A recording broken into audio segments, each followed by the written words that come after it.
आप सभी जानते हैं कि देश में आम चुनाव घोषित हो चुके हैं और जिस प्रकार भारत सरकार कार्रवाई कर रही है, प्रमुख विपक्षी दल कांग्रेस पार्टी है और हमारी पार्टी के साथ जिस तरह का बर्ताव केंद्र सरकार का हो रहा है वो अब जग जाहिर हो चुका है। कांग्रेस पार्टी के खातों को सील कर देना, भारी मात्रा में पैसों को जब्त कर लेना, 32 साल पुराने आयकर प्रकरण का कोई केस थमा देना, बहानेबाजी कर कर आर्थिक रूप से कांग्रेस पार्टी को एक लेवल प्लेइंग फील्ड ना देना, मैं समझता हूँ ये शुद्ध रूप से आचार संहिता का, नैतिकता का, संविधान का उल्लंघन है। और मैं आग्रह करूँगा निर्वाचन आयोग से कि इस प्रकार की सरकार की जो कार्रवाई है उस पर अंकुश लगाए, क्योंकि देश में सबसे बड़ा पर्व लोकतंत्र का चुनाव होता है। चुनाव के समय कांग्रेस के, एआईसीसी के खातों को, एनएसयूआई के, यूथ कांग्रेस के खातों को सील कर देना और प्रतिशोध की भावना से काम करना लोकतंत्र को कमज़ोर करने के बराबर है। और मैं जानता हूँ पूरा देश देख रहा है इस बात को कि कांग्रेस पार्टी अपनी भूमिका निभा रही है।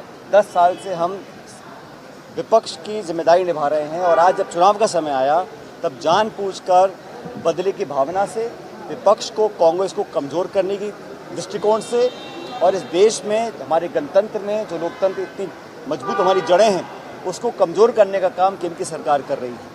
और निर्वाचन आयोग जो कि एक निष्पक्ष संवैधानिक संस्था है, उसकी जिम्मेदारी बनती है इस प्रकार की कार्रवाई को रोका जाए, क्योंकि अगर ऐसे काम होगा तो चुनाव खुला और स्वतंत्र कैसे हो पाएगा।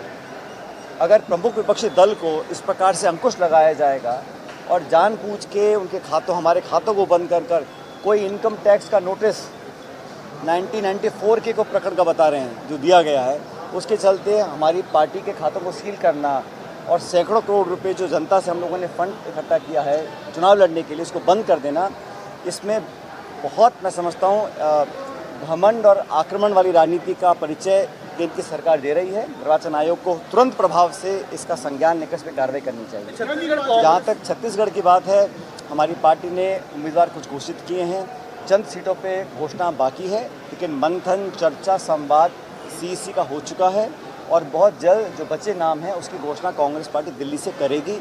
मैं मानता हूँ कि छत्तीसगढ़ में जो अब तक हमने घोषित उम्मीदवार किए हैं उनका प्रचार बहुत बढ़िया चल रहा है। इसमें नौजवान भी हैं, अनुभवी लोग भी चुनाव लड़ रहे हैं और मैं बड़ी विनम्रता से कहना चाहता हूँ कि इस बार परिणाम अप्रत्याशित आएंगे। जितनी सफलता हम लोगों को पहले कभी छत्तीसगढ़ में नहीं मिली उससे ज़्यादा हम लोगों को मिलेगी। 10 साल की सरकार की रिपोर्ट कार्ड पर चुनाव होना चाहिए। जो आज आंकड़े हमारे सामने आ रहे हैं देश में महंगाई के, बेरोज़गारी के, भुखमरी के, और आज ही मैंने देखा जो खाई बन गई है अमीर गरीब की, वो अंग्रेज़ों के ज़माने से ज़्यादा हो गई है। तो जो अमीर थे उनको इस सरकार की नीतियों ने और अमीर कर दिया और जो मध्यम वर्ग गरीब थे उनको अपने हाल पे छोड़ दिया है। अब सरकार चुनाव से ठीक पहले कभी गैस के सिलेंडर पे कुछ पैसा कम कर रही है, पेट्रोल डीजल पे कम कर रही है। 9 साल तक गरीबों के जेब पर डाका डालने के बाद वोट लेने के समय आप इस प्रकार का अगर कार्य करते हैं, जनता समझ रही है। मैं मानता हूँ ये चुनाव विपक्ष इंडिया अलायंस बहुत मजबूती से लड़ रहा है। आप जानते हैं मुंबई में कुछ दिन पहले हम सब लोग वहाँ पे थे, इंडिया अलायंस के तमाम नेता वहाँ मौजूद थे। तो विपक्ष मजबूती से चुनाव लड़ रहा है, लेकिन अगर इस प्रकार कांग्रेस को टारगेट किया जाएगा उससे कहीं ना कहीं लोकतंत्र कमजोर हो रहा है।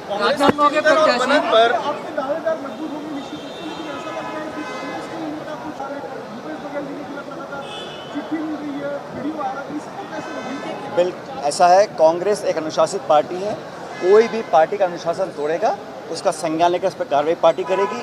लेकिन प्रदेश की सरकार और केंद्र की सरकार नेताओं की छवि धूमिल करने के लिए चुनाव से पहले नाना प्रकार के आरोप लगाकर उनके चुनाव अभियान में बाधा क्रिएट करना चाहते हैं।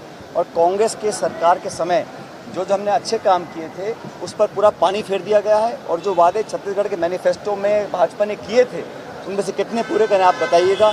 आज नियंत्रण रायपुर में नहीं है, यहाँ की सरकार दिल्ली से चल रही है और यहाँ के मंत्री, मुख्यमंत्री के हाथ में कोई पॉलिटिकल पावर नहीं है, मैं मानता हूँ। इसलिए चुनाव तो राष्ट्र का चुनाव है और कांग्रेस पार्टी मजबूती से चुनाव लड़ रही है। मैं फिर कहना चाहता हूँ, आज तक जो परिणाम नहीं आए छत्तीसगढ़ में कांग्रेस के, उससे बेहतर परिणाम हमारे आने वाले हैं। लेकिन आपके ही कार्यकर्ता कहते हैं एक मंच से आप कर रहे हैं 5 साल तक, या जो आप लोगों ने किया है वो धरातल पर या कार्यकर्ताओं तक नहीं पहुंच पाया, उनकी एक के बाद एक 4 कार्यकर्ताओं ने शिकायत कर दी है, बात कर दी है। जब चुनाव होता है तो टिकट मांगने वाले बहुत से उम्मीदवार होते हैं। कांग्रेस एक व्यक्ति को टिकट दे सकती है, स्वाभाविक रूप से टिकट नहीं मिलता, उसके मन में कुछ पीड़ा होती है, लेकिन अनुशासन के रहते हम सबसे बात भी कर रहे हैं, सबको साथ लेकर चलेंगे।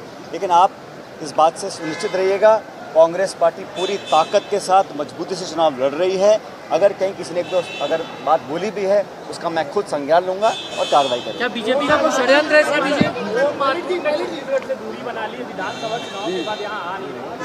मेरा काम कांग्रेस पार्टी के बारे में बात करने का है, भाजपा के बाद भाजपा के नेता करेंगे। चुनावी बॉन्ड को लेकर क्या कहना चाहते हैं मल्लिकार्जुन खड़गे ने अभी? इलेक्ट्रल बॉन्ड्स को सुप्रीम कोर्ट ने अवैध घोषित कर दिया, अनकॉन्स्टिट्यूशनल घोषित कर दिया।